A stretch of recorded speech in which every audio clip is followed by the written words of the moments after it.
connections with people. So yeah, definitely. Yeah, it's pretty obvious now, even doing what I do. And I'm probably on the client end of the session during these shows, but you can pick up on it. It's seamless. Everything happens in the perfect sequence.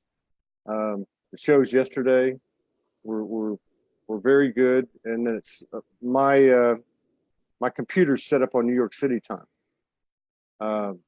So when I get on the 6 o'clock show yesterday, I'm 22 minutes into it, and it's 12:22 on my computer, and the thunder booms were going off from the guest. He was in Singapore, very connected, and it was just like I could feel it was very distinct.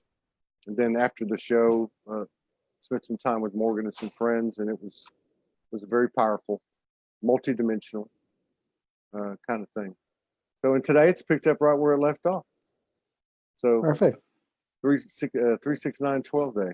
So we're live on Facebook. We've got 10 people in the Zoom room. Let me pull up the show on my phone so I can look at the comments, and then we'll roll the show out. Exciting show. It's been a long time coming. I've been pursuing TL on this for 6 or 8 months. And I know Morgan's been pursuing it too. So well, it's actually interesting. You tell me whenever we're ready. I'll just give you a little background of how all of this came about. So, well, you can go ahead and do that. Go ahead and do that now, and then we'll roll it out in a second. Keep going. Okay. Yeah. So yes, TL told me a while ago, several months ago actually, that you need to get on Todd's show and so forth. And I said, okay, well, let me take a look and see what's going on. So I watched some of your earlier shows. And I thought, okay, yeah, it looks intriguing, but I'm still feeling not yet. So she goes, why not? I said, I don't know, just not yet, right? And I'll let you know. And so a little while longer went by, and she reminded me again. And I said, yeah, I'll let you know. And interesting enough, one of your shows with Susan Marie, TL sent me a link and said, well, what do you think of this? Listen to it and so forth, right? And so I listened to it, and there was a lot of similarities in a sense of some of the things that she was saying, not really so much she's saying, but her personal experience. And so we connected, Susan and myself, and we had an in-person, because she only lives about 2.5 hours away from my place. So we met partial way. And we chatted, and she brought you up again. You know, she says, well, you should get on Todd's show. You got all this information and so forth. I said, okay, all right, then I'll have to go ahead and but I think she contacted, either she contacted yourself or I forgot your wife's Morgan, sorry. Morgan. And before you know, and then when we connected on Facebook, we realized that we are actually Facebook friends since 2013 with Morgan. And I thought, oh, all right, I know her and so forth, because I had sent her a bunch of links years ago. And we never really stayed in contact. We just kind of were friends on Facebook, and that's about it. But so here we are. So here we are. Yeah, we got 34 people in the house and counting. If these shows resonate with you, please share so we can stay above the algorithms of Facebook. I'm going to say hello to TL Guadalupe, my sister, my beloved sister, our beloved sister, incredible. I can't wait for the day when she comes on.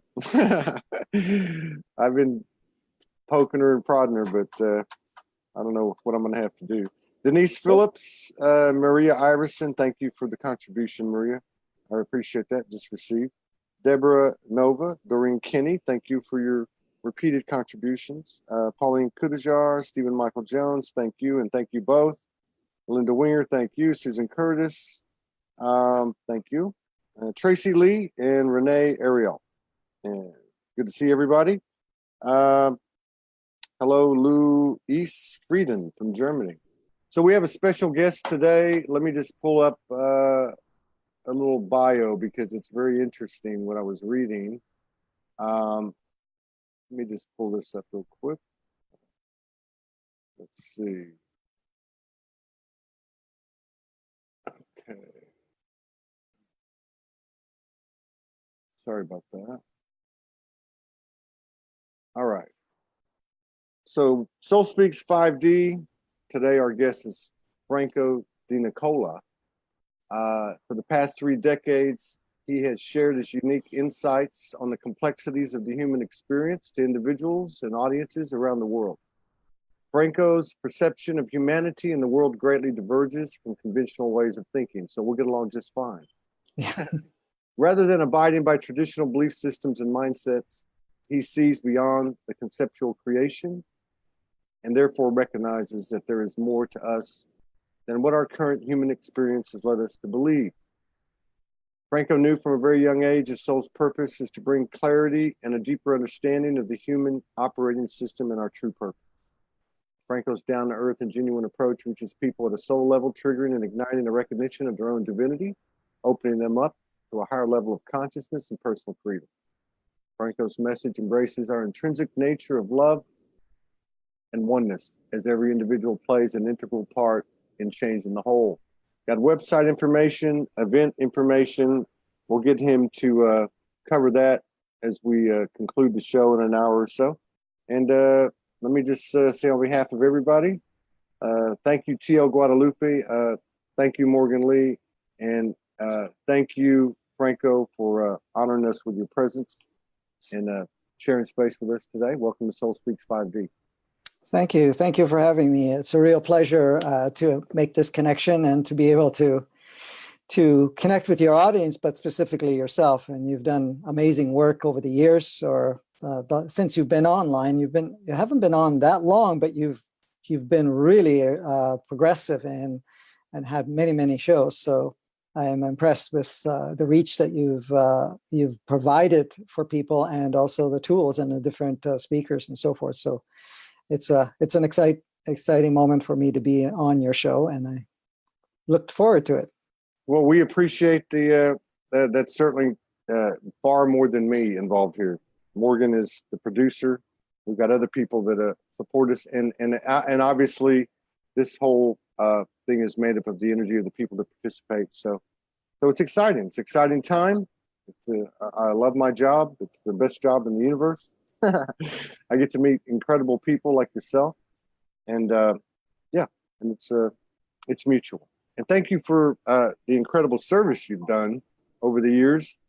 Many of the folks I talk to on this show, 1,000+ episodes now, have been feminine, a divine feminine, with the characteristic of working in the background without any notoriety, all alone in solitude, working the grid, working out of their room, living with relatives, or being deemed crazy, and so every now and then we come across a divine masculine, a masculine rising, who's been doing it for a long time. So we're all real interested to hear how that happened.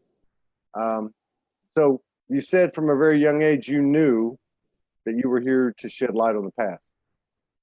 Yes, actually, I won't go into the deepest of details, and not to make the whole show around that, but in essence,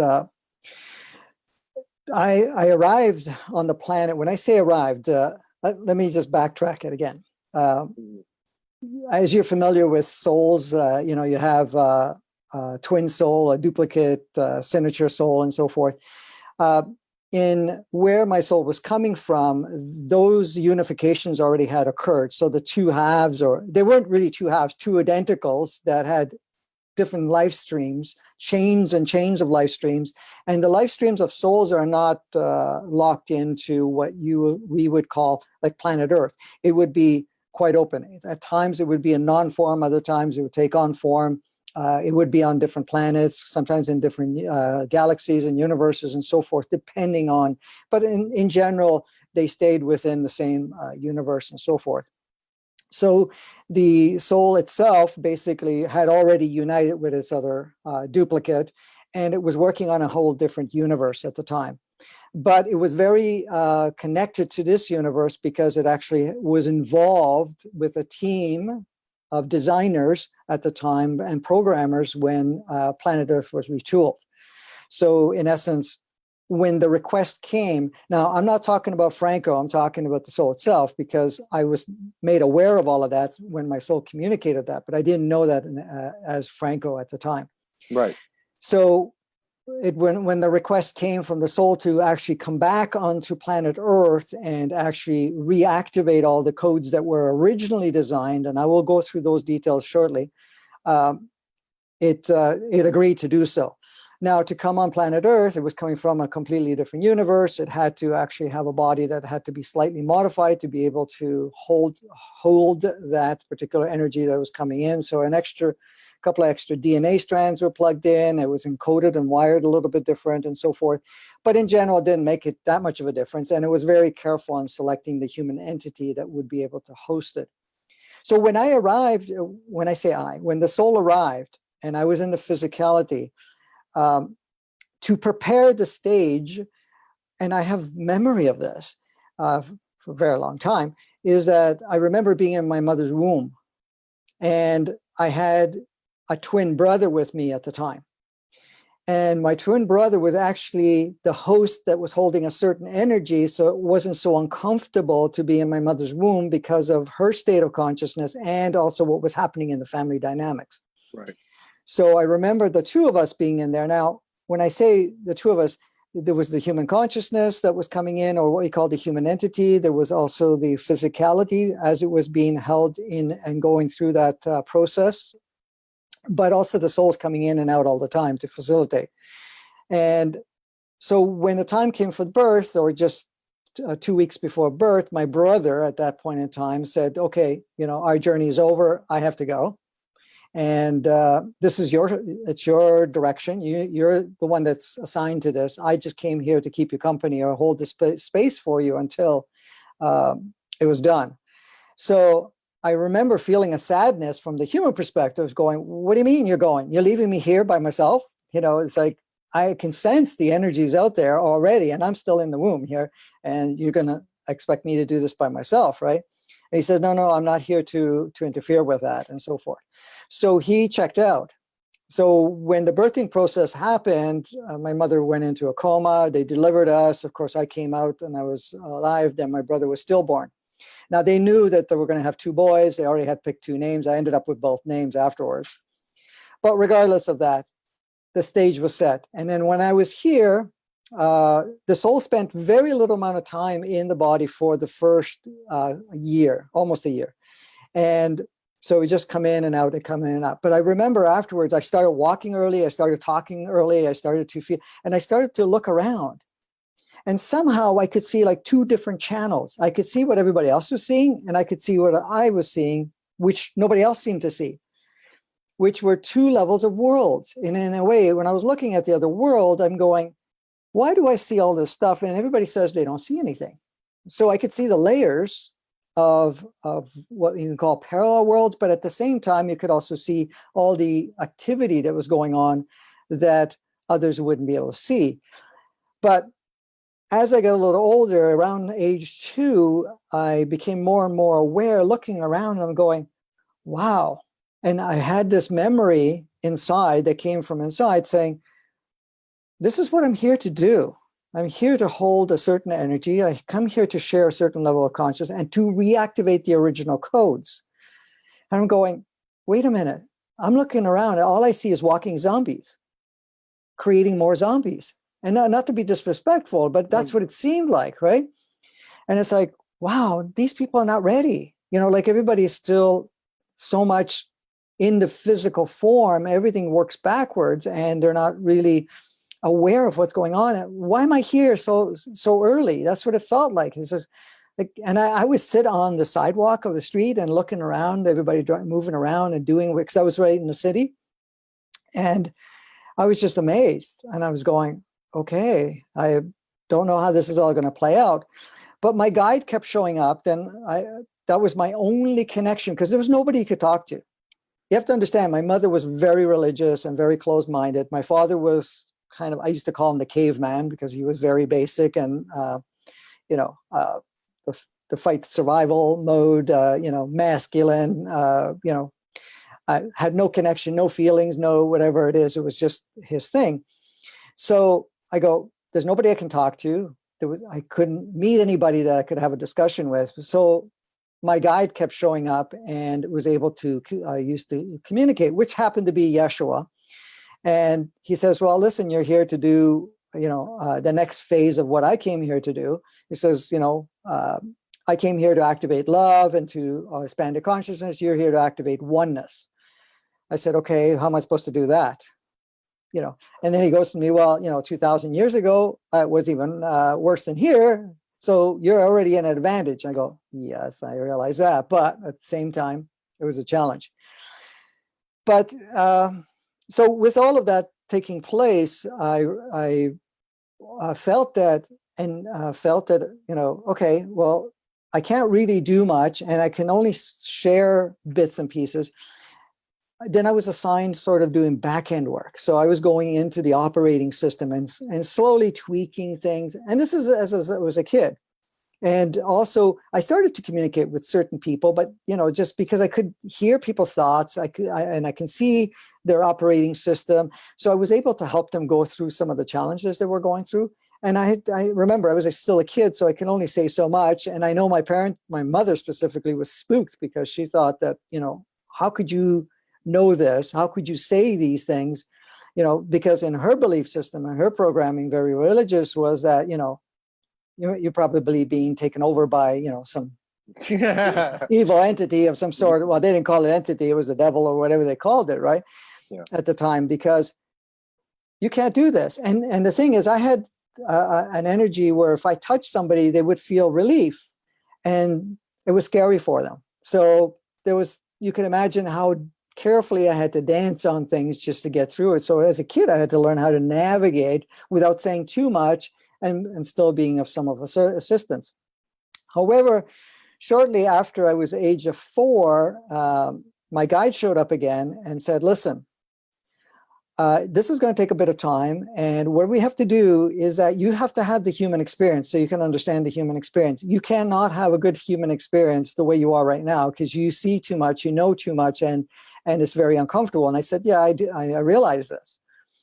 So he said, what we're going to do is that we're going to actually limit your access by 80% of who you are so that you can have more of a human experience. And I said, okay, do I have enough that I could actually function and not get lost in all of this? And he had said, yes, you can, because the part that we're going to leave you is going to keep you as a background of information to be able to have that grounding. And plus, I will show up time to time to kind of give you an update on what's going on. So at age 4, I think it was close to 4.5, I remember going through a process. I went to sleep and I felt that something was going to change. And that's when I came out of it. I realized the same level of capacity to see had reduced drastically. And I was like, whoa, okay. And now I almost like, how do I navigate? How do I figure this out? Right? And I go, okay, now, and I started to feel emotions a little bit more. Because that was one of the things, I didn't feel fear, emotions, or anything of that nature prior. And then I started to feel a little bit of it. However, I also realized at the time, as I was going through this, the only way I can understand humanity as I was being told is I have to have some more of the human experience. And that's when I started having more of the human experience. So I was able to actually take on certain roles, which I couldn't do before. And when I say roles, more human-based roles, be able to be more playful in the sense of, okay, I'm in a physical body. I started to recognize the physical body because before, the physical body for me, Todd, felt like it was an anchor, a weight, and it had to be taken care of. It's like, what? This is like too much. It's like, what are we going to do with this, right? This is prior to that. And I didn't have the appreciation because being that I was so much in non-form before, and the fact that I kind of lived in both worlds, the body was really a drag in a sense. It was like too much maintenance. That's what I used to call it, this sort of thing. It's just heavy maintenance, It's like too many things to do with it.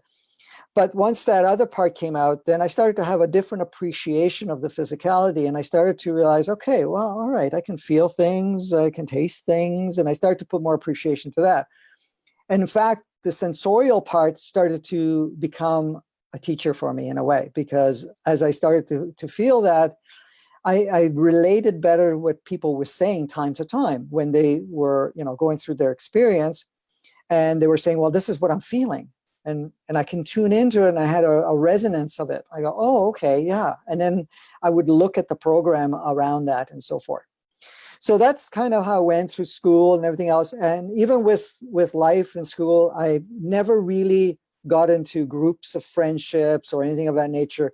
I was always working with the underdogs. So if there were a bunch of kids that were not accepted by the school system or the kids in the school, I'd make them friends.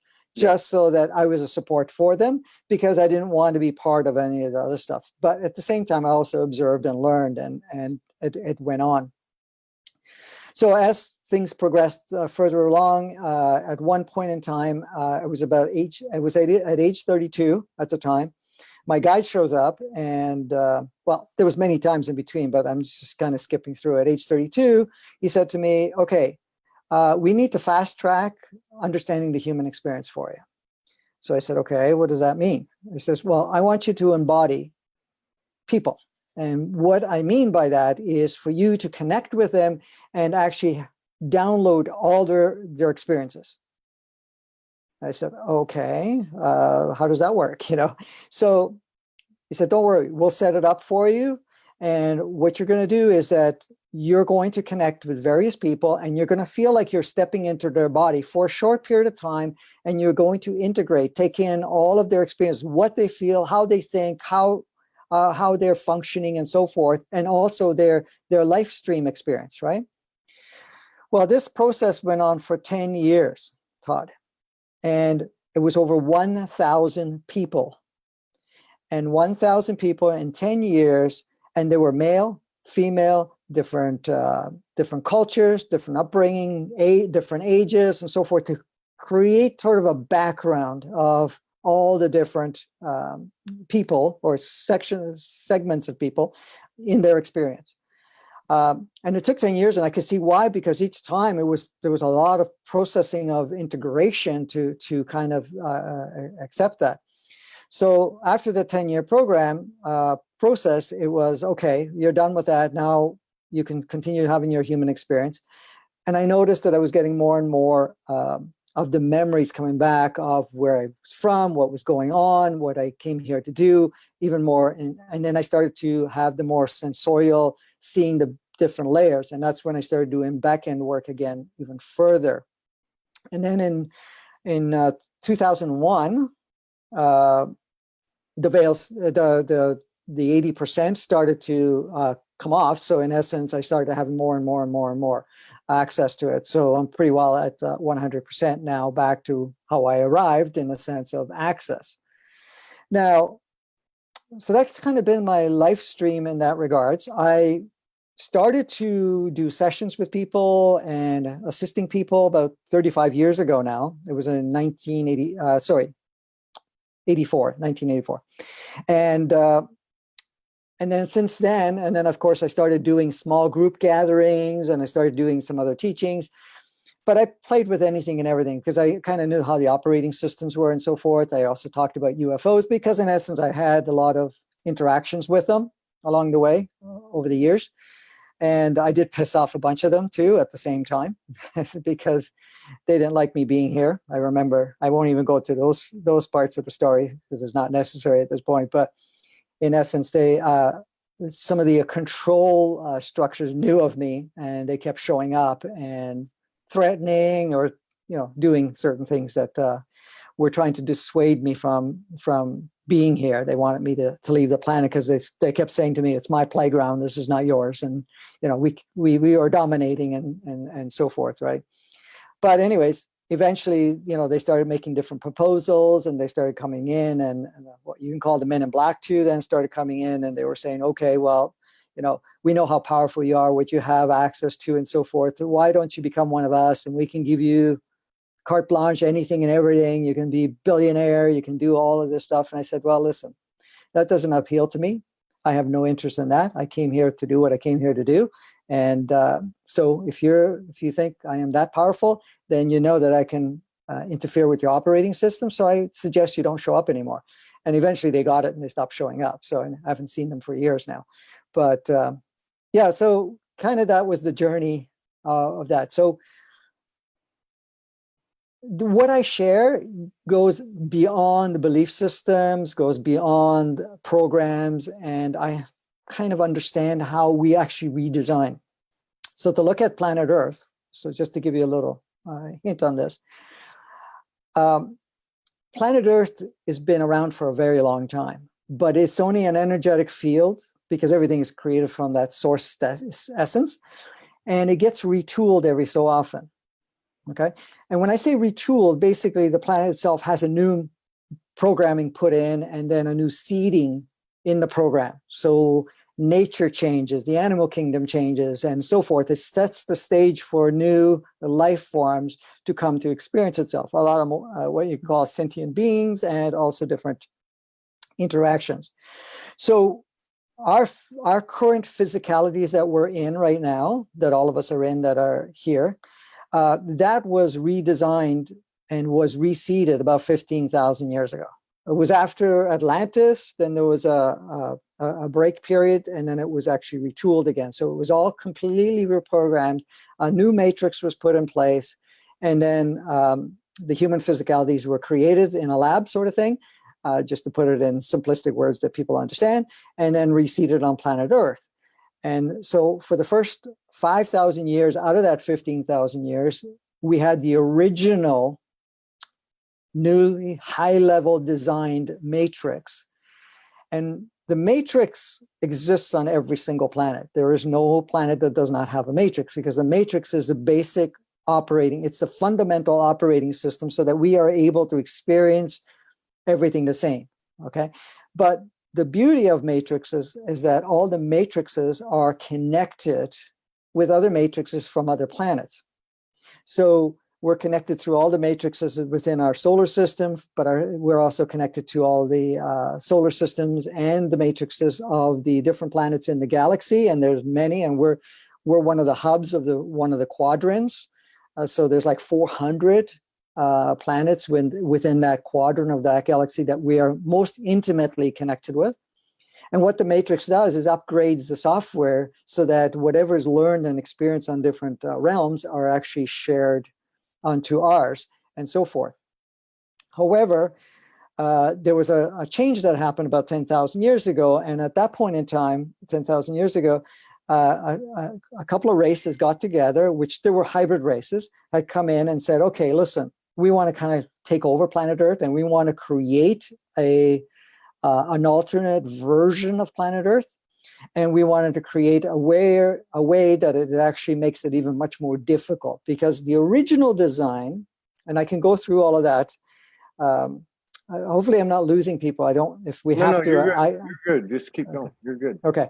So in essence, they came in and offered the souls that were on the planet and the human entities that were on the planet, offered this opportunity to create a more intensified video game sort of experience, because that's what each planet is and what we are. We're just in a very elaborate computer game, really, in a sense. Very elaborate computer, of course. So in essence, it was, okay, we're going to make modification to the physicality, the operating system, and we're going to put in a different matrix. So just to set the stage, when we were redesigned back 15,000 years ago, our bodies functioned very differently. It looked very much the same, but it did not have the capacity to go into malfunction. The body was so innately programmed that it actually would not, first of all, the aging process did not accelerate the way it is right now. In fact, the bodies were designed to at least do 1,000 years. Yeah. Okay. We did not need to eat food whatsoever. Our energy just came from our environment, mainly the sun, the air, just the exposure, and so forth. There was no food chain. Even the animal kingdoms did not eat each other. The there was a harmony and balance. In a sense, there was that oneness. And when I say oneness, the oneness of realizing that we're all in the game together, and that we are here to support one another. Because there's a lot of different ideas of what oneness is all about. Because true oneness, if I explain it to you afterwards, you'll appreciate it, is very different than the oneness we're talking about here.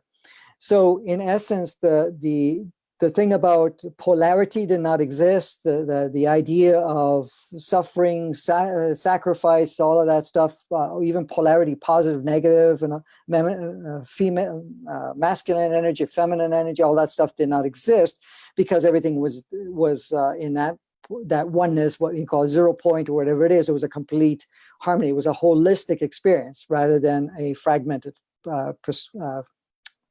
experience that it was later put on.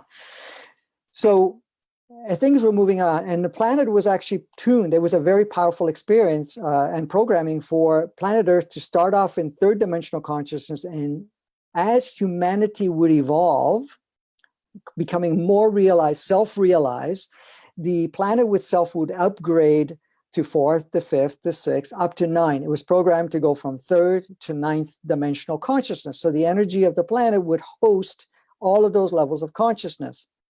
And what I mean by consciousness, because consciousness is experienced differently on every planet. And we can go into that if we have time. If not, we'll do it another time if we ever get together again. It's up to you.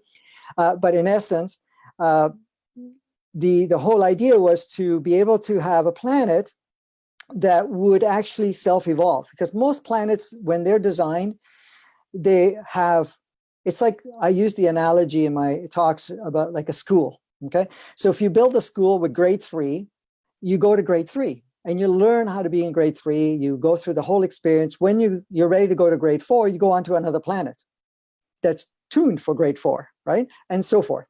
But planet Earth was, okay, we're going to do something different here.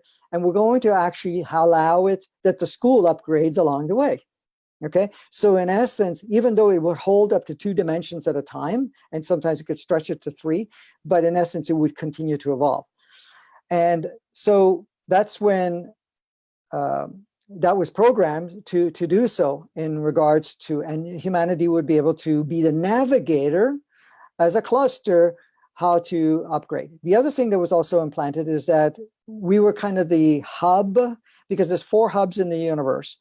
In the galaxy, and each one is a kind of a portal planet where other beings and other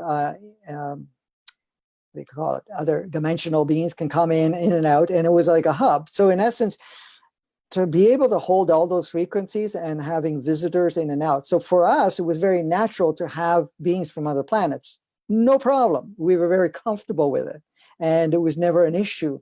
And that was because if you actually tap into some of the older knowledge and the older things that have been shared, or if you even look at the older Akashic records and so forth, that you'll see that there was a lot of in and out visitations and mingling of different races and so forth coming in from other planets on the planet. So that carried on for 5,000 years. And then at the 10,000 year mark, or 10,000 years ago, actually, so 5,000 years later, that's when this other race came in and said, okay, we're going to modify it. We're going to make it more challenging and so forth. And it was offered to humanity in that way. And it was accepted. So what did that entail? They actually installed a different operating system. So they installed what we call the inverted matrix. So now we have the original matrix and we have the inverted matrix. And the inverted matrix makes everything reversed, okay? The inverted matrix also separates. So that's where the whole thing about separation came in, because now it became the separation of sexes, separation of light and dark, separation of right and wrong, good and bad, and started to label all of those things and the positive, negative part. So there was a separation. Then with the separation came to the fact that now we're in survival mode. That means that, in fact, you don't work as a unit any longer. Now you are competing with one another. You're also trying to take something or whatever it is from anybody to be able to advance. Okay. So in essence, for you to flourish, you have to be self-serving, directed, and you are no longer a community. So the community aspect started to separate.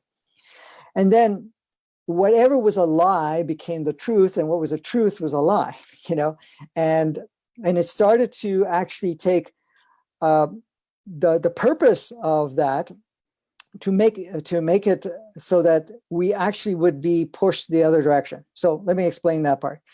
With the inverted matrix, the thing that got plugged in was the ego. Yeah.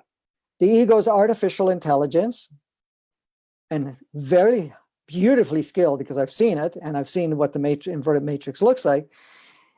Totally skilled, designed to do what? To accentify, or lost the word now.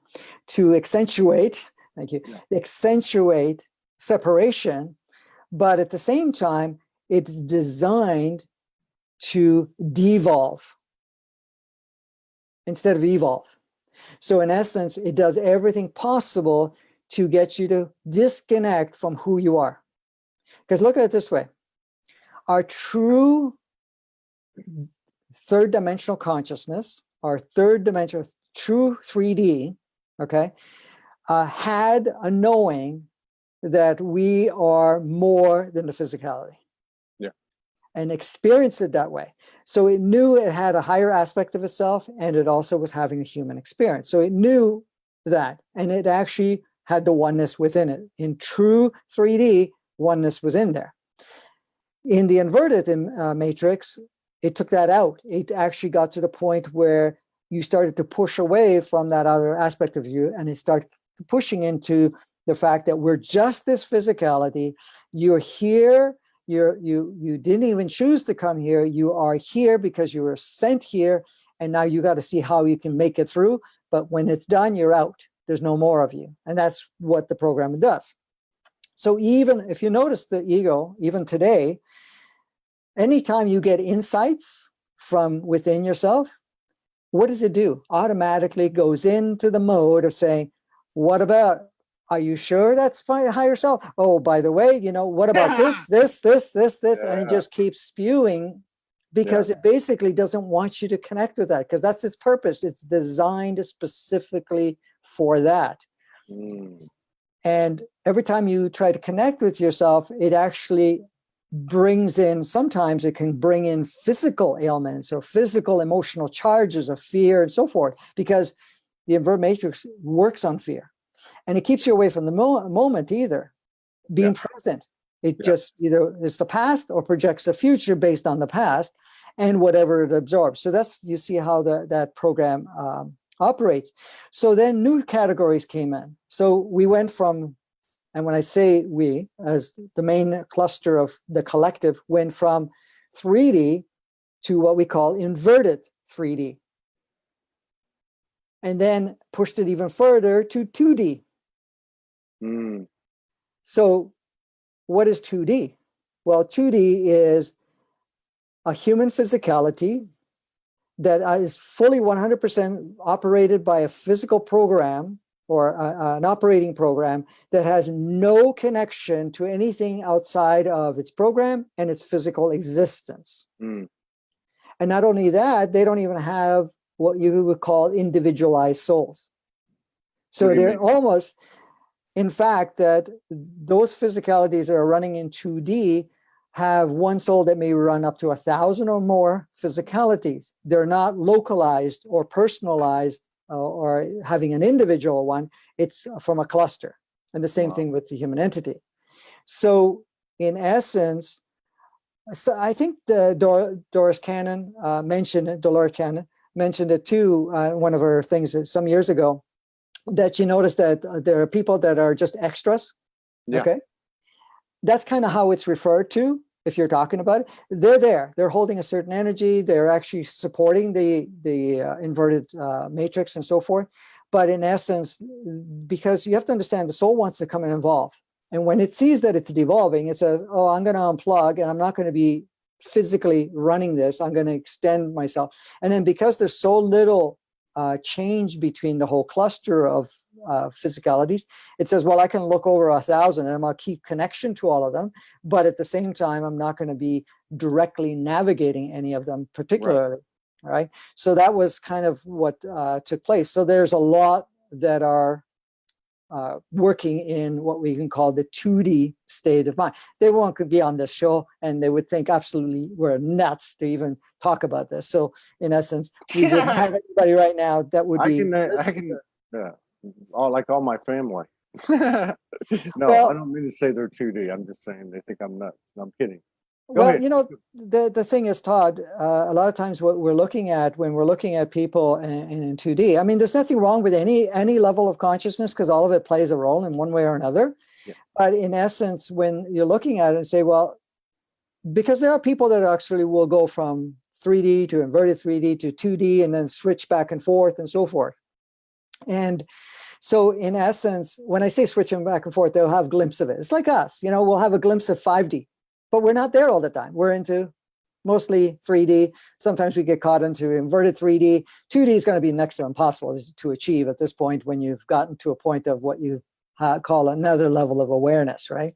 So in essence, you wouldn't be able to get caught up in that state per se.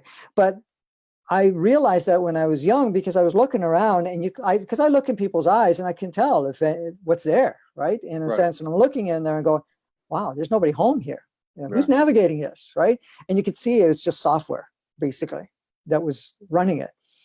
Now, the experience of those physicalities coming into play and so forth, still have a purpose. And because of the inverted matrix that's in place, it does serve, okay? In a sense of saying, okay, well, what's happening? We're shifting, right? And what are we shifting from? Because one of the things that people talk about, we're going into 5D, right? You've heard that a lot, and I'm sure a lot of people on your show and other people that have been talking about 5D. Well, the push is not really, when we understand it, the push is not to go into 5D only. It's either you go to 3D, the true, natural, original 3D, or you go to 5D, okay? So in essence, it's bringing obsolescence and unplugging 2D and unplugging 3D and then going to 3D, to true 3D, because even in true 3D, it's a very different world. We think that we're in 3D, but most people, and when I say I'm talking about collective, we think we're stuck in 3D, and 3D is that limited, locked up, emotionally driven, self-directed, and through our programs, our belief systems, what we're being conditioned and programmed. That is natural 3D. It's not. Actually, that's more inverted 3D and sometimes a glimpse of 2D. Because natural 3D still has a certain level of awareness, which, a lot of the people that are so-called awakening or getting to the next level of awareness, that they're starting to realize there is an actual difference. I feel a stronger connection. I may deviate because of certain programs that are coming through, but in essence, I'm still here. I'm here in the sense, I chose to be here. I came here to have this experience. I'm coming here with a list of things I want to do and so forth, right? So in essence, that's kind of what's happening. So the shifting that's taking place at this moment is, and a lot of that got completed at the end of last year, where the souls had to decide. The souls had to decide if you're going to go into 3D or you're going to go into 5D, which is basically natural 3D or natural 5D. And the only difference is just the level of consciousness and what you could create with those consciousness. So the higher the dimensions that you go into, the more awareness that you have, okay? But what you create on planet Earth, say you're in fifth dimensional consciousness, what you're creating on planet Earth in 5D will be very different than what you would create on another planet in 5D, because there's a whole different matrix that works there, a different physicality, a different response mechanism, and so forth. It's just really the 5D is just the awareness. And how are you going to use the awareness in the playground that you're in? Because what is a planet? A planet is a playground and a schoolyard. That's basically what it is. Yeah. And we come here to play. We come here to learn. We come here to become more enlightened. Okay. And, as much as people say we're awakening, we are, but we're not really ever awakening fully, because the moment you awaken fully, you're in non-form, because you can't be in form and be awake, because then you become source again. And you're already source, but you're now stepping into source energy, where basically all realities blend into nothing and everything, right? We've been there and done that. I'm in no hurry to go back. Are you? No, not at all. Actually, the reason it even exists, Todd, all of this, these planes of playgrounds, is because being totally just source and just existing as source isn't all that much fun. And this is why it said, okay, I'm going to take every other pixel of my energy field, and we're going to create opportunities for that version to go out and create and to experiment and to experience and to just create more and more aspects to see what it can possibly do. And by doing so, it actually keeps itself expanding. Yeah. This is our true nature. This is why we feel always guided to expand, to learn more, to actually discover more of ourselves, right? Because it's our innate program. It's basically fundamental operating system. Makes total sense. Totally resonates. So anyways, that was just to give you a little background. I love that. I wasn't really, I love to just do these things spontaneously. I had a few messages here that I'm going to just touch on real quick because TL did 3 or 4 of them.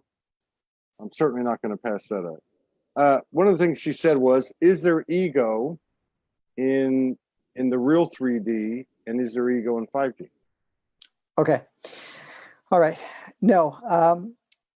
The ego that we know, which is artificial intelligence that is directly connected with the artificial, or what we call the inverted matrix, basically at this point in time only exists in the inverted 3D and 2D state. In true 3D, you're actually operating on pure consciousness. And when I say consciousness, because our mind has an operating system. Right. Okay. So we have an innate consciousness, which takes information from your own human entity and from your own soul and your experiences and processes it and creates an environment of play. The consciousness of 3D and 5D, the natural consciousness, will basically not do things to kind of backstep you. It will actually work with you to explore, to get into ways of understanding and expansion. Okay. Yeah. Where you can see with the inverted matrix and what we call the ego, it's the opposite. Okay. So in the true 3D and 5D, there is no ego as the artificial intelligence that's directly plugged into the inverted matrix. Yeah. We just work on what we call an overall consciousness, because we have several levels of consciousness. We have a body consciousness, what we can call the innate consciousness, which actually has the complete operating system of how to function in a body, how to make the body respond, act, work, how to restore itself and do whatever it needs to do. We have a consciousness that comes from the human entity. We'll have to explain that at some point. And that is, what is a human entity? A human entity is actually our experience of a human that is also evolving. So we have 2 levels of reincarnation, what we call. One is the soul incarnation, one we have the human entity incarnation. The human entity is bound to play in planet Earth. So it has all of the most advanced capacities of the human experience. The soul has experiences and evolves from different planets, different realms, different everything. So you bring in the 2 mix to that. So you have those 2 levels of consciousness that come into the body consciousness, and then you have the overall consciousness, which is the mind part of it, that actually takes all that information into the right brain, processes it, what we can call the intuition and so forth, and creates a reality which streams it into the left brain, which allows us to create form around us, because everything is just a field of energy, and the only reason we're able to see is because of the matrix that's there and so forth, and then the way that our mind processes. And there's been some researchers and so forth that have gone through the experience where they actually had the experience of their left brain shutting down, and then everything disappears, in a sense where they just see codes all over the place and they can't see form and so forth, because it's the left brain. So you have those levels of consciousness. So those will stay intact, and the overall consciousness, all that gets removed is this, what we call the ego, which is the artificial intelligence that does the reverse part. So it does not exist in the true 3D or in the 5D or any other levels. Now, there are specific planets, because I've been, I won't go there too far today, so I won't even say, but I've been on other planets and I have been interacting with that, and I've seen that they have sometimes overlaying operating systems that allow them to simulate what you would call an ego. But the ego is just an identification, saying, well, I am this male body, I am this or that, whatever it is, and there's an association to that, but it does not have anything that actually relates to anything that we have here that actually pushes us to devolve and actually see everything in reverse, or Yeah. So that's the difference between the two. On the real 3D, no, I'm sorry. On the inverted 3D, the ego, it's an AI. It's created to devolve. Correct. Okay. Devolve, create separation, disconnect, and let you go back into being a machine. Basically, you become only a machine in that. Now, if you look at our systems, Todd, all our systems are basically emanated or representation of this inverted matrix. Like you take education. If you look at it and say, well, is that promoting expansion, growth, self-discovery, new advancements, or is it actually tuning you down, putting you into a basic operating system, and you can't think out of the box? So it basically does that. Yeah. The legal system, the medical system, it's not about flourishing or creating holistic anything. Everything actually works in reverse. Legal, you name it. Yeah. Everything you plug in as a system is all reflective of that inverted matrix where everything works backwards. So instead of having health, we're going to destroy health. Instead of having expansion growth, we're going to actually program you to be an operating system or a robot. Now, a lot of the people that take on the roles to support the inverted are mainly the higher ups and so forth are basically, and some of the lower levels are basically tuned to be 2D. So in essence, they don't question anything. Right. They don't bring anything in. They'll follow instructions, even like if it makes absolutely no sense. Like cops. Yes. Let me ask you this. And thank you for this wealth of information, and absolutely would love to have you back for future collaboration. Absolutely. If it's up to me, I'm saying yes. There's been a lot of talk recently on these shows. What I call real-time intel. You know, what are you going through? What does it feel like? What's happening? A sense of something's about to pop. Something is right there around the corner. It's like, you know, there's been a lot of talk over the last 2 years doing the show of something's coming, we're almost there, we're here, da da da. But something feels very, very close, and I trust the intuition and the transmissions and information of these brothers and sisters and myself. Is there something very dear, very near to us now, right on the cusp of whatever this is? And if so, what's going on behind the scenes with that? Or do you know? Yes, I do. Some things I can share, other things I'm not allowed to share, but at this point in time, from what I can share with you right now, this is a pinnacle year, 2019, okay? Because there's a whole new stage being set for 2020, okay?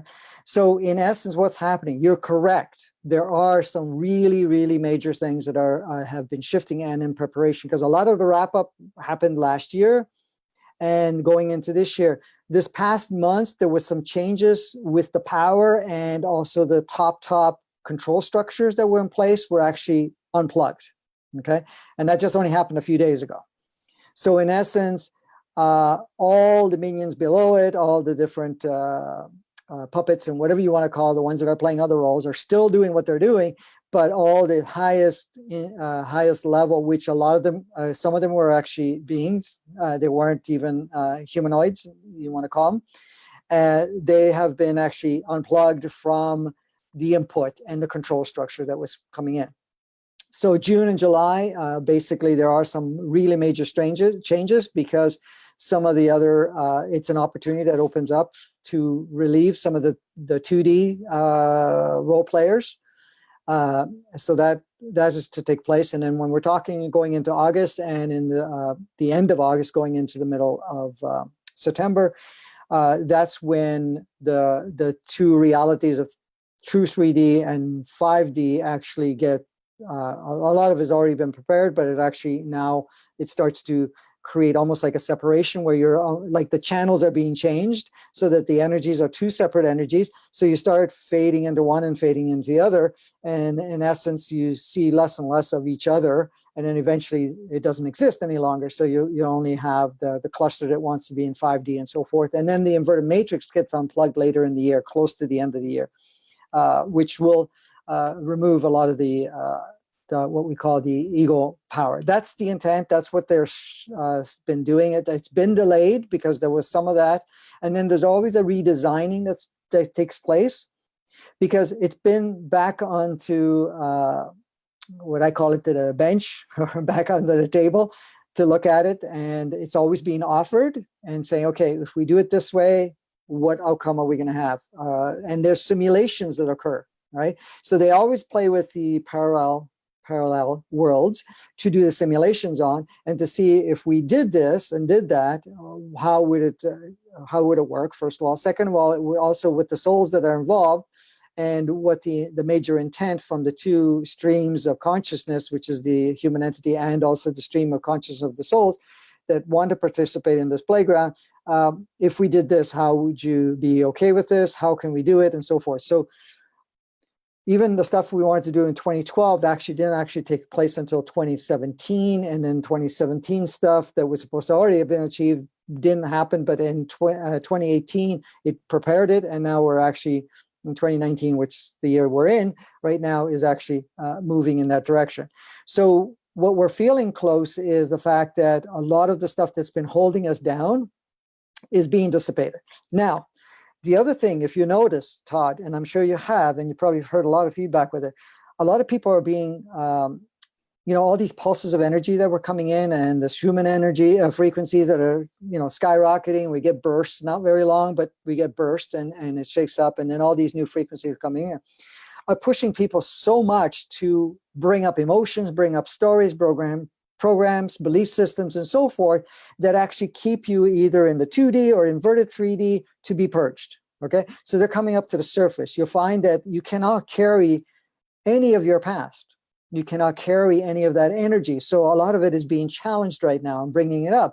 So some people are feeling, and recently, some of the people I've been working with, this whole thing about wanting to commit suicide or wanting to check out has become very prevalent because not that they're going to do it in a sense because it feels so powerfully overwhelming for them that they feel that the only way out is to exit.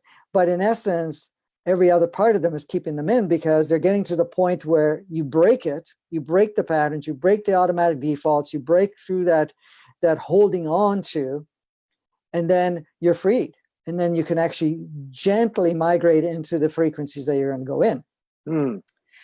And the other thing too I wanted to mention is that, and this is some of the things I wanted to clarify because I know I hear it from other people, is that when you enter the 5D or in Nirvana, whatever it is, and all that stuff. Well, one of the things that was made very clear is that once the two segments are crystallized and we're into those, you can still be in 3D, but you're in 5D. But the thing is, now you're going to go through an acceleration process in a very supported manner to let go of all the 3D stuff so that you can actually become 5D.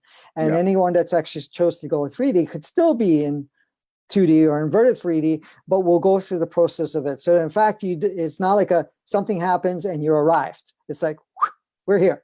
It doesn't work that way. The reason it doesn't work that way, it doesn't allow for self-empowerment and it doesn't allow us to do the integration period. It does not want to remove any part of the experience because it is not conducive for what we are here to do. Yeah. It's like a kid saying, well, you don't have to learn how to tie your shoes. I'll tie it for you. In fact, I'll put magic laces on you and you'll never have to learn how to tie it, and that's it. But the child is going, no, I want to learn how to tie, because I feel better when I can tie it myself. Just a simple analogy there. So in essence, for us to shift, even though we're getting the assistance for us to be able to shift with ease, is very, very powerfully empowering for us. So it's like, oh yeah, great. This is what I wanted to achieve at this point in time. So that's kind of where it's staging. Is it going to be a big flash or things of that nature? A lot of that has been talked about, or this big pulse and so forth. There are different pulses already occurring. Is it going to be to that degree? Nothing is in concrete that it's going to be that. There are different versions of information channeled coming through that would indicate that. Yeah. But nothing has been formalized or finalized in any way for it to be there in that way. But are we going through stuff? Yes, very powerfully. Yeah. And this is a very powerful year. Yeah, I agree with that. I agree with all of that. And it never has resonated with me, this blink of an eye, pulse or one pulse or whatever, the event, that type of thing. Now, you said 10,000 years ago this occurred. This, what some people might refer to as interference. Mm-hmm.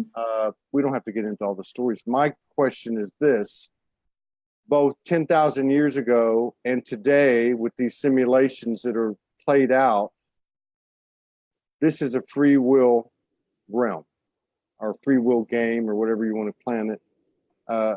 That free will we often think of as literally in our day-to-day interactions and so on, but it's actually more applicable, it sounds like, in that we gave consent 10,000 years ago, that we have a vote, so to speak, with these simulations and which path we take. Is that accurate? Yes. When it was presented, it's like this. If I came to your house and I said to you, and you'd like to play a particular video game, if you were into video games, and I came to you and I said, listen, Todd, I can tweak the operating system and make it more challenging. In fact, so challenging that when you do get through to finish the game, you'll be so more skilled, so more powerful. You'll have achieved such accolades or escalades of state.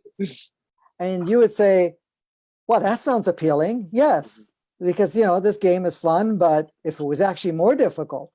And that's how it was prepared. Now, the free will part, this is challenged a lot, and I'm glad you brought that up. The free will part, people say, well, we don't have free will. Well, if you're looking at it and say, well, do I have free will to create every part of it? There are several things to look at. One is which level of free will? The free will from the human entity, the free will from the soul, free will from the physicality, free will from the mind concept, or the free will of the ego mind. That's the first part. The second part is, well, I came here and I can't navigate my life because of everything else that's going on and so forth. And this is a game. But before any soul comes onto the planet, it has a complete viewpoint of be able to see every part of it. It says, okay, you're going to come there. You're going to most likely lose a lot of your awareness. You're going to lose the capacity to even feel that you are more than that physicality. You're going to get so lost in it. You're going to be immersed in such emotional controls and programs, and you're going to have all these challenges. Are you willing to go? Okay. And that's the first part. The second part is, now you get the free will to choose what family you're going to go in, what culture you're going to step into, what part of the world you're going to go into, what role you're going to take onto the world when you go there, and what you're going to stage along the way, and who you're going to play with. So all those choices are there, all in advance before you get here. Then when you get here, you forget kind of all of that, in a sense, to really get immersed in the game. But there's still free will in there, because in essence, it's up to you to internalize any part of it. Yeah. Sometimes people say, well, our circumstances dictate. How many people are in the exact same circumstances and they take the world very differently? Their life stream looks very differently. Yeah. Even as a child, you can have 2 or 3 kids in one family dynamics, and they have the same exposure. Each one goes a different direction. Each one sees the world differently. Each one decides, I'm going to go down that path and get lost in the game, or I'm going to actually push away from the game, and create my own game. So, and so let me get back to this. So we have I mean, I guess individually, what I'm trying to say is there's a lot of people talking matrix over here and I'm over here and I want to break away, and almost like it's a bad guy or whatever, which I'm not judging. I'm just saying naturally we would feel that way and come to terms. We're going to talk about your definition of oneness later on. But we can accelerate this process on our own behalf by doing inner work, by doing shadow work, by seeing the opportunity that these things that come to the service offer. yes. My question is, I've been getting like this, okay, it's all or nothing. You can't leave, you can't hold on to any of this over here, which would include all these inverted 3D ideas. So I just had to get my driver's license and my social mailed to me, and it gave me the creeps. I'm hearing something that's telling me, do not participate in this stuff. Do not recognize these borders. Do not recognize, and of course the human's going, well, wait a minute, what's going to happen? They're going to lock me up and throw away the key. Do you have any advice on how literal does this detachment go? Okay. That is an excellent question, because that's come up on many occasions. And what I'm going to say is, when we're talking about detachment, we're still in this inverted 3D world. Okay. There's the licenses, there's all of that stuff. The thing is, the detachment is the power we give to it, the significance we give to it, and how much it actually controls you. Okay. Because if you're going in fear of, I don't have a driver's license or anything of that nature, I'm going to have an issue or something of that nature, or the fact that, oh, this is my almighty God, because in essence, it tells me I have the right to drive. It's really letting go of all of that. So you'll have it, but you won't even have to use it, because you'll never have to take it out, or if ever at all, once in a while, for whatever reason. Yeah. Sometimes you want to show your mugshot when somebody says, oh, who are you? Here's my mugshot. That's the thing. But it's really attached.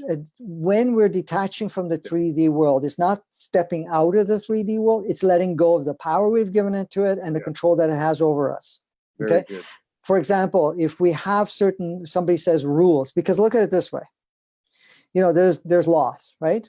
And we can talk about that another time. But what is laws? Who made it up? Who's supporting it? Who gives it any power? It's really up to us. If we want to play with it. Even this free man thing, free man. Well, you're always free. You never were bound. And I don't care what governmental position says, oh, you have a birth certificate, now you're owned by the bank or owned by the state or something of that nature. It's all false. It's not even real. But if we give power to it and we're afraid of it and we have to control it, that's the part. So you look at it and say, well, are you a free man? I go, I always have been. Do I have papers that say that I have, I have a driver's license or I have a birth certificate or anything? Yeah, I got a piece of paper, but it means absolutely nothing, right? To me, it's like, oh, it's your game. You want it? Here, play with it. But to me, it doesn't mean anything, right? So it's really about that.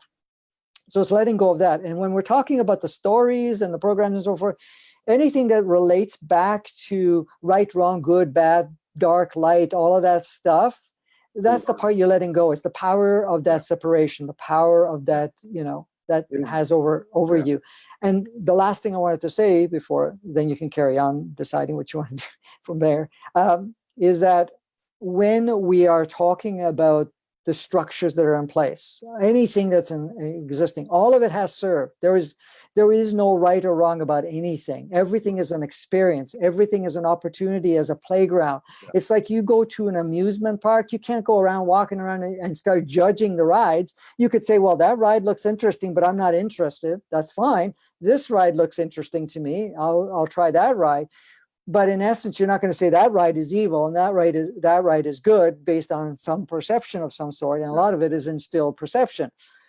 the thing is, you have to understand, even the control structure and the elites and all of this other stuff they're talking about, they all serve a purpose, and they all have created that stage. So the fact that we need to fight it, if you're going to do a revolt, you're playing in the inverted 3D. That's right. Or 2D. If you're going to say, I'm going to make a movement for higher consciousness, for us to say we choose no longer to participate, that's one thing. But to go into fight mode, you're basically in the inverted matrix, because that's all you want to do. Yeah, right in the middle of it. Separation. Yes, exactly. Now, also a lot of talk, and I love talking to this stuff about you, because you're validating stuff for me. I struggle with this whole disclosure thing. It's just another program. It's just another. I mean, it's like you said, it's a playground in a school. We get up every day, and we see what comes. That's the way I see it. Instead of getting up every day saying, "Oh my God, when are they going to land?" You know, or what are they withholding, and what technology are they withholding? I mean, I see it as a distraction, I guess. In a way it is, and it's a distraction, and the trickery behind that is the moment that we start seeing ourselves as a victim and they're the victimizer, we're basically reinforcing exactly what we want to step out of. Okay, I'm not saying you don't take action, but the thing is, you don't go in the fight mode or anything, or see it as wrong. The thing is, it's not about saying this is wrong and we have to get rid of it. You look at it and say, this is obsolete, because we no longer need that polarity game, and we now put it out of obsolescence. We take it out of the equation. You unplug. That's all you're doing. Yeah, I love that answer, because, and I'm going to be frank about this. I mean, I think we do things for two reasons, and I'm really talking about what people might call the light worker circle, or whatever you want to call that, consciousness or whatever. One seems to be out of curiosity, like the curiosity, the innocence, childlike wonder, you know, fascination with the subject or so on.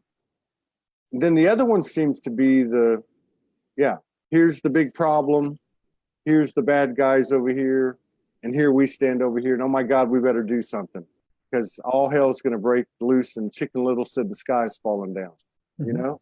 I mean, I don't resonate, and I'm not judging, I just don't resonate with the David Wilcock stories and even some of David Icke's stuff. I love the information that they gave me and helped me to wake up, you know, many different people. But it flatlines, doesn't it? It just flatlines. At some point, you're hitting your head, and it's really, you know, Morgan says this all the time. She'll say, sometimes you just got to say, it's not even real. So you go to sleep, and you wake up again, and it was just a dream. And so your thing about being a playground in a school, you know, you just go out and see what's going to happen today. You know? Yeah. You know what I mean? It's beautiful. Yeah, you're designing it. So collectively, we decide at that point in time.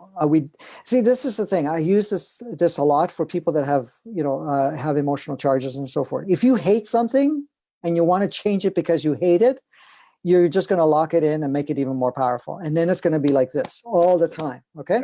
Yeah. But you look at something, and you basically look at what you think is bad in your life or externally in your other playground, and say, wow, I see it. I thank you for creating just a beautiful stage. I love you for what you've done. However, I no longer require you as part of my experience, so I release you. Okay? So in that respect, it's not about I'm fed up with it. I've reached a point where I no longer require it. I love it for what it is. I'm not going to see it as anything wrong, and I let you go. Yeah. And if we do that, all of these systems will actually, keeps us in that, will start to dissolve very easily.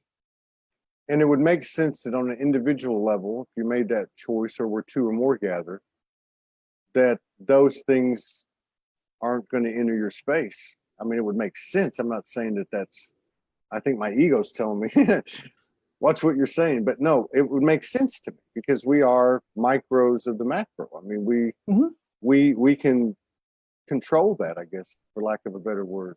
Now, you were mentioned, and I don't want to keep you too long. We can go another 15 minutes. Is that okay? No, it's okay with me. Okay. Yeah. I just whatever, you're the timekeeper. I don't even know what time it is. I forgot to bring my clock in here. It's been an hour and 14 minutes, but we'll. Oh, okay. So now you brought up earlier. You mentioned oneness, and you alluded to an expanded or different meaning or definition than what we hear in this often cliche-ish community.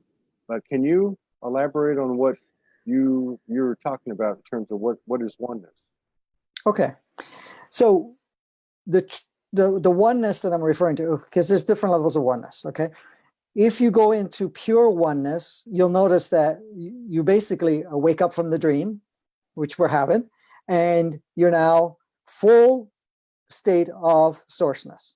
Okay, and you see that there's nothing outside of you. Everything is you, no matter what. And I'm not talking about you as a representation of a physicality or mind.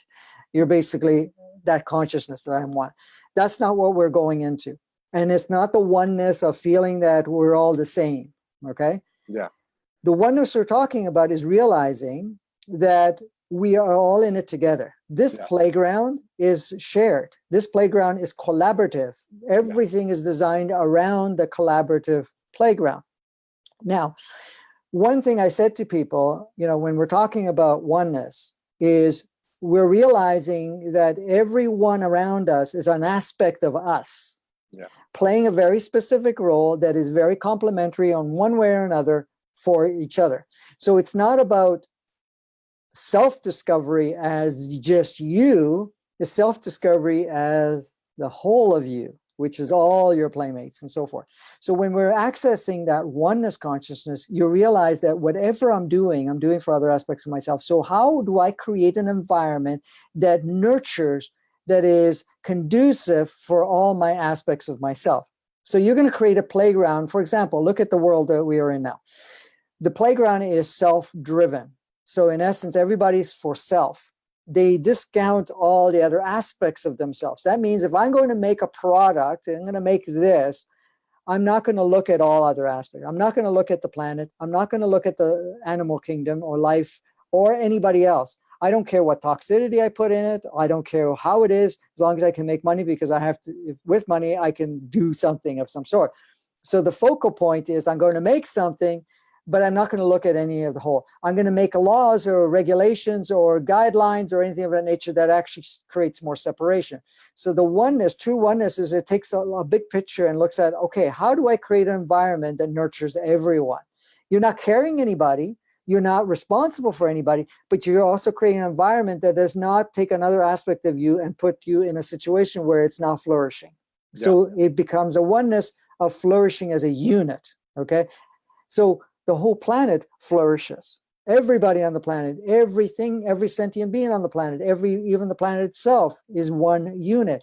But that unit belongs to the solar system, which now encompasses all the other planets, including the sun, which is a planet too. So in essence, it encompasses all the beings that are in there, and all of those becomes another level of oneness unit.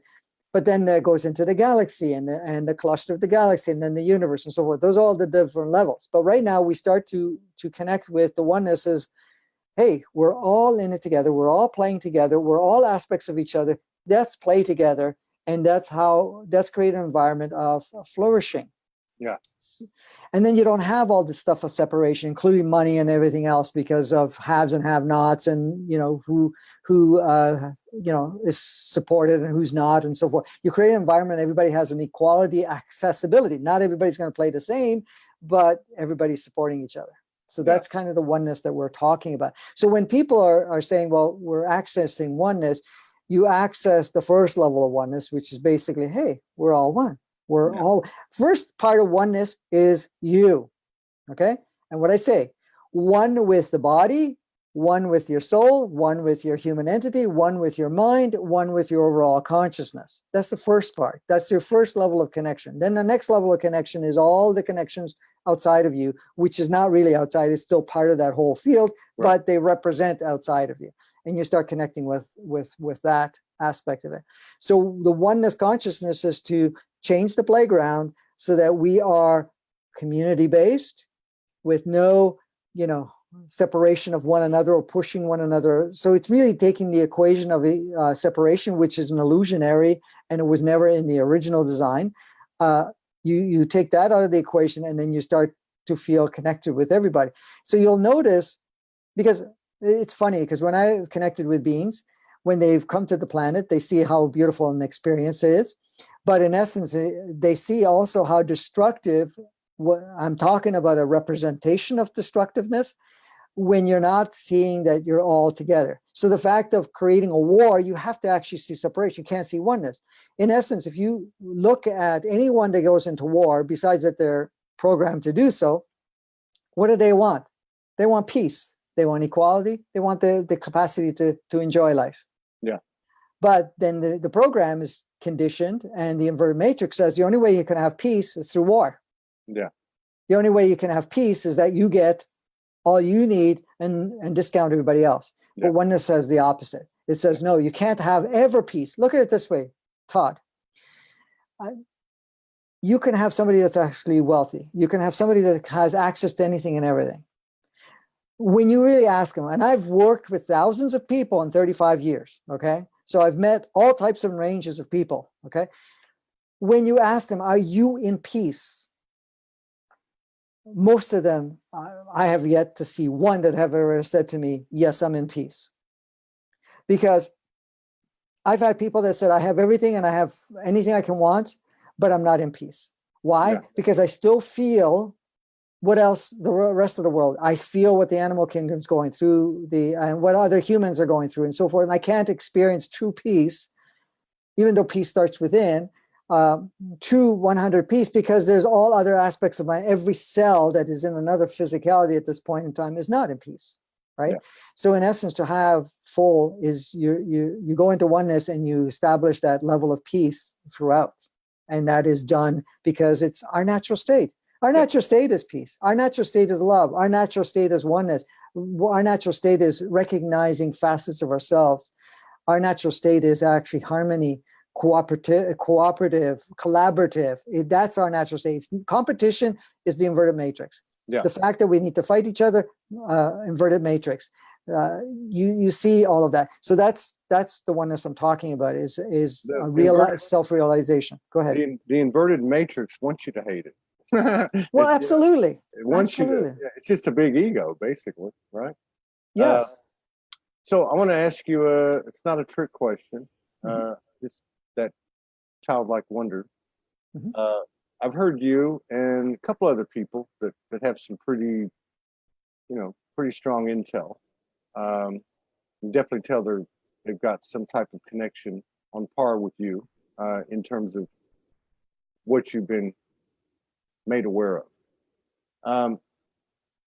You said earlier, I can tell you some things, but there's certain things I can't tell you.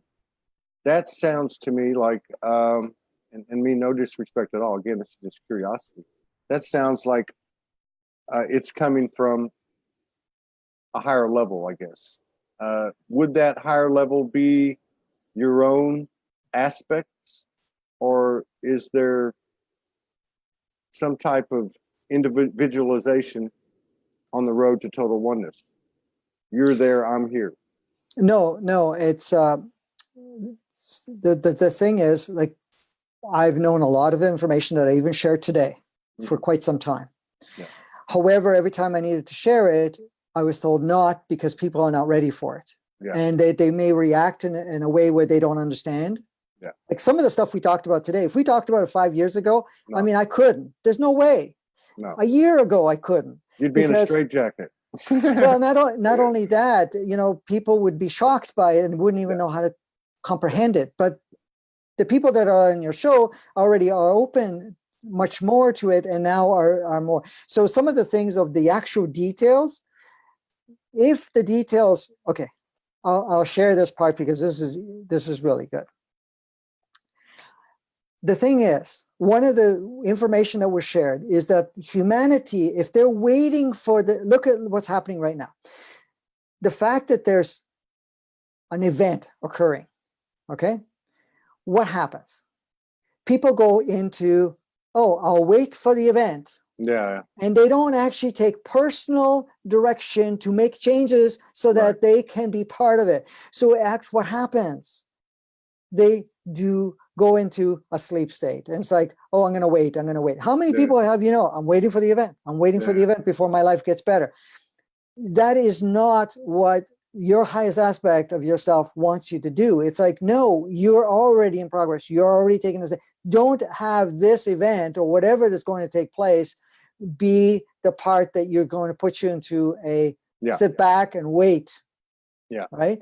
You have to do the work. And that's why that a lot of things weren't being shared at the time. First of all. Second of all, is that the mind's concept or even their state that they were in could not accept it. And then they were shut down. And that's the last thing we want to do is shut people down. Yeah. Okay.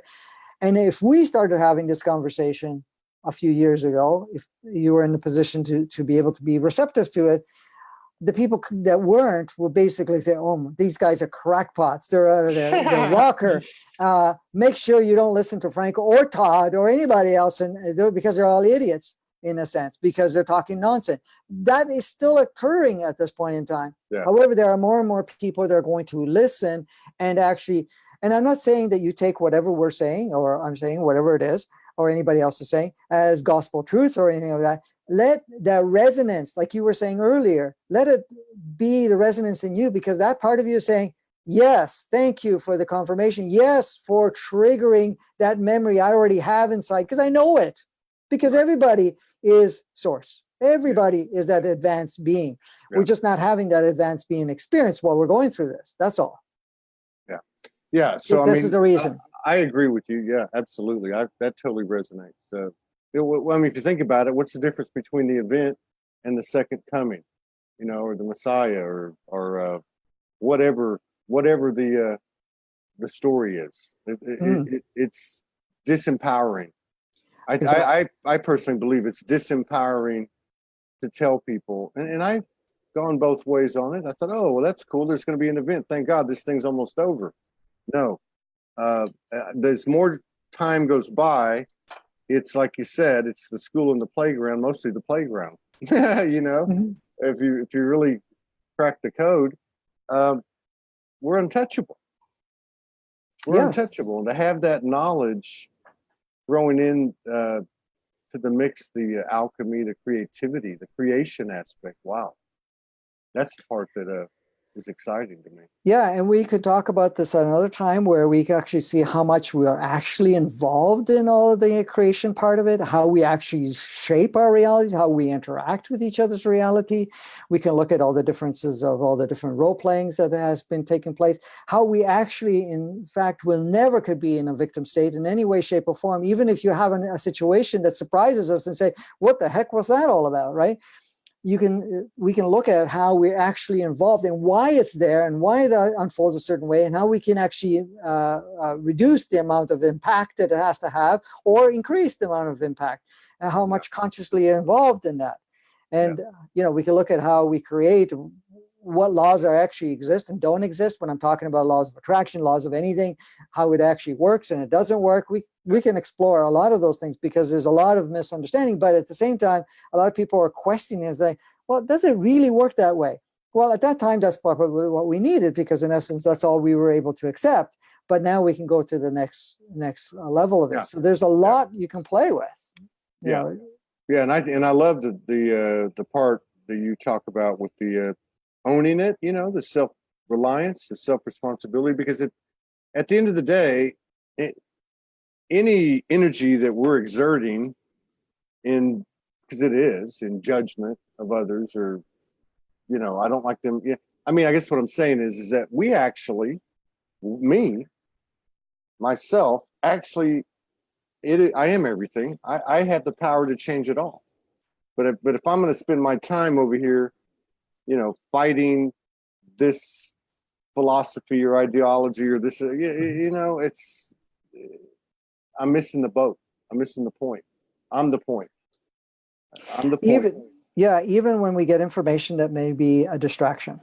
Yeah. Okay. And you've had some coming through and so forth that kind of acts as a distraction. But what does it do? It fine-tunes you in a way, because you're now tuning in. Okay, you know, that doesn't all resonate, but what does resonate? Yeah. And you basically fine-tunes you to be able to use your own discernment to actually become more powerful in your own creation, because it's more self-directed creation, and you become much more powerful in affecting others. In around you, because there are other aspects of you that are coming to you and say, okay, Todd, you're doing this beautiful work, whatever it is, you're sharing all this information. Some of the information may be totally accurate, some of it be a lot skewed, but at the same time, it's stimulating other possibilities, other viewpoints. Yeah. And it's also giving us the opportunity, oh yeah, that resonates. Well, that one doesn't resonate so much. Maybe that one is polarized and I'm not understanding it or whatever.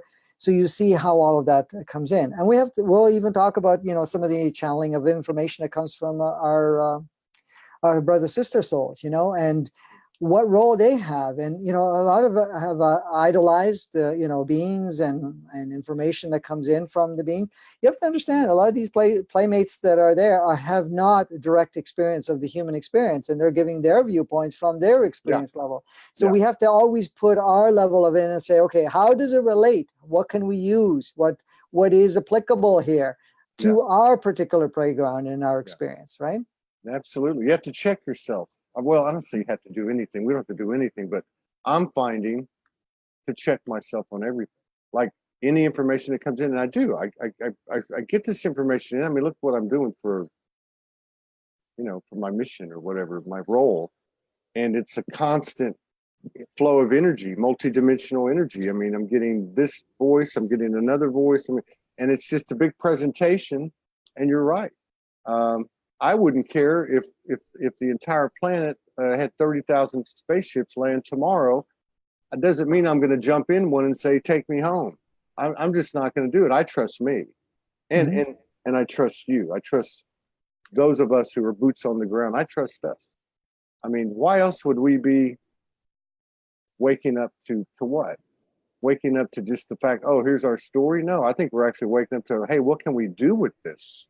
What can we do with this aligned, multi-dimensional bodies, and what magic can we create? You know, I mean, this is in the physicality, which is mind blowing, absolutely mind blowing. Yeah, absolutely. And the thing is too, like you said something very instrumental there in essence, because when I've talked to other beings and so forth, they always have said, listen, the reason that we work with you guys directly, because you have a direct link, because you are the boots on the ground. They don't use those words.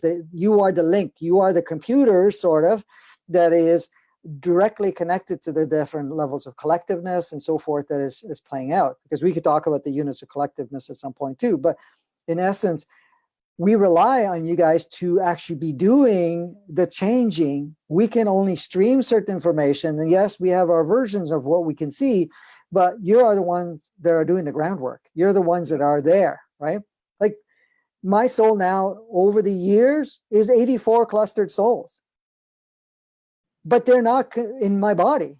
They tried, you know, years ago, actually not even that long ago. In essence, no.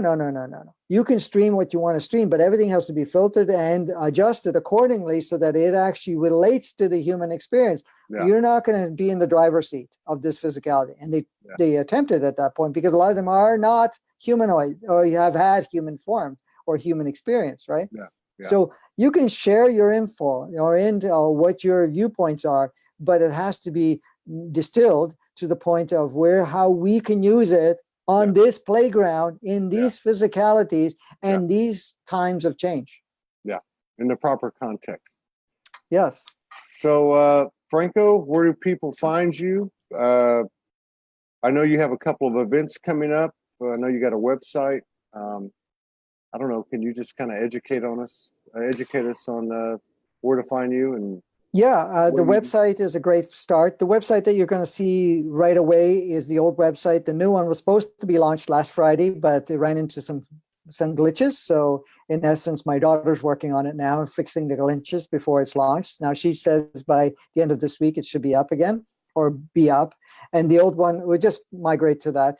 So what the website is a resource center for people to come in and actually, because what I share seems to go outside of all boxes, and I don't have polarities or anything of that nature, and I do it in that respect. So in essence, if they collect and join the community, which is basically going on the email, then you will be notified as upcoming events and so forth. And also as I do new postings, there are a lot more new YouTube YouTube videos that are going out. So you can connect with me on Facebook. You can connect with me with the website and also the YouTube stuff that I'll be putting out. I do have events coming up. There's 2 more events coming up that are already in place. One is June 22nd. That is a 1-day online workshop, which I do processes and also sharing. This one is about consciously creating and redesigning your life stream. Okay. I go through a lot of details, but we go through a lot of processes. Everything is done online. Is a nice little beautiful unit. It's very inexpensive. You can be on the live stream. And then you could also, if you're on the live stream, you automatically get all the video and audio recordings and all broken up in sequences. And if you can't be online, then you will be able to also order just the recordings, the video and audio recordings. People find it amazingly powerful for them, and it's been hugely life-changing for them. And each month that I put out one is based on different themes to bring us to the next level of what is beneficial. In August the 28th to July 28th to August the 4th, we have a retreat coming up. It's actually a workshop in a retreat setting. It's 7 full days of immersion, okay? It is about, basically, the whole is to connect with yourself and to use your new levels of consciousness coming in and to connect with who you truly are. And the process allows you to kind of get rid of a lot of the programming that we have, a lot of the conditioning we have. We start reconnecting with ourselves. It is about also immersing in a higher level of consciousness. You'll get to discover yourself, because that's what it's about. It's 7-day, intense 7-day self-discovery. And what we're talking about is discovering other aspects of ourselves. We're going to discover the beauty of our body. We're going to discover our soul, our higher self. We're going to discover how our human entity works, discover how we actually operate, how we think, how we feel, how we connect with one another, and really bringing that up to the surface much more, so that when you leave, you're actually navigating at a whole new level. Yeah. And whatever is playing around you, by the changes that you will experience, you'll notice your playground starts to shift, because in essence, the playground around us is really following our cue. It's following where our focus is, how we respond and feel in our programs, right? That's right. So when that changes, people say, well, what happened? How come people are changed around me? Well, because you changed. Yeah. I used to do that. I used to do that to Morgan. Morgan's guided me a lot over the last 4 years. And I'd come out of a activation or a session or whatever, and the next day I'd say, God, the world looks different today. You're different. And she'd just laugh at me until one day I finally figured it out. It wasn't everyone else. It was me. I've really enjoyed this. This has been incredible. I didn't mean to run so long. I hope it's not a problem for you. Well, it's not a problem for me. I usually know that your shows only go about an hour, so I'm sure we're way over that now. But we're about an hour and 40. I've done some that are a couple hours, but I usually try to address that beforehand, just so out of respect. But yeah. But I mean, sometimes when the flow's like this, absolutely, and I can tell because I can see the energy of the crowd. So yeah. Thank you, everybody, for joining us. Thank you, Franco. I look forward to future collaborations. Thank you for the information. You guys, this is the year of collaboration, co-creation, sovereignty, expansion. Let's support those who resonate with us. Let's participate in creating a new field of exchange, equal energy exchange, and make the realities occur that we all want from our heart. So that means visit Franco, visit his website, consider what he's got to offer, and take the plunge. I think it sounds like a great program. I'm going to find out more about it too. Yeah, and I think you put it onto the description, the links that take you, and it gives you a full explanation of what you get. I make all of my events very cost effective, so it does not, exclude people. I'm not doing this for the money. I do this to help people. Of course, we are also in a situation, or not a situation, but we're in the playground where money is still an issue. Part of a tool that we're using. So in essence, it's just kind of the support going on. It's not about get rich scheme or selling anybody anything, because that's not the way I work. I've never worked that way. So I provide a lot of things are absolutely free. And then there's other things that we charge because of, the cost involved to do it and to support ourselves. So it's all there. And it's really about, when people ask me, well, what do you do this for? Because I've come here to serve, to assist, to facilitate, and so forth. I don't do it for me. I know the stuff already, but I do it for you, for everybody. I'm not when I say you, everybody else listening. The one last thing I could say is that this, what we just did in the last hour and 40 minutes or so, is very intensive, energetic-wise and also conscious-wise. So in essence, I would recommend people to listen to it several times over a period of time. It actually stimulates your own self, emerging. That essence of you coming up to the surface, and it becomes more powerful for you, and your navigation starts to change. So I would strongly recommend for people to listen to this. This is not a one-time thing, Great advice. Great conversation on a very powerful day. I appreciate you. Thank you so much. I look forward. Morgan and I will, or Morgan will reach out to you. We'll reach out to you and see if we can collaborate again in the near future. Yeah, one time I would like to meet her online anyways, because I have, I've known her for a while, but I've never seen her. So, well, and another thing too is if you have anything you want to put out or you want to expand awareness on, like such as these events, just feel free to message me or Morgan, and we'll run it through the network. We've got a pretty good active network. So if you want to expand the awareness of it, we're there to serve you. Okay. Thank you. Appreciate that.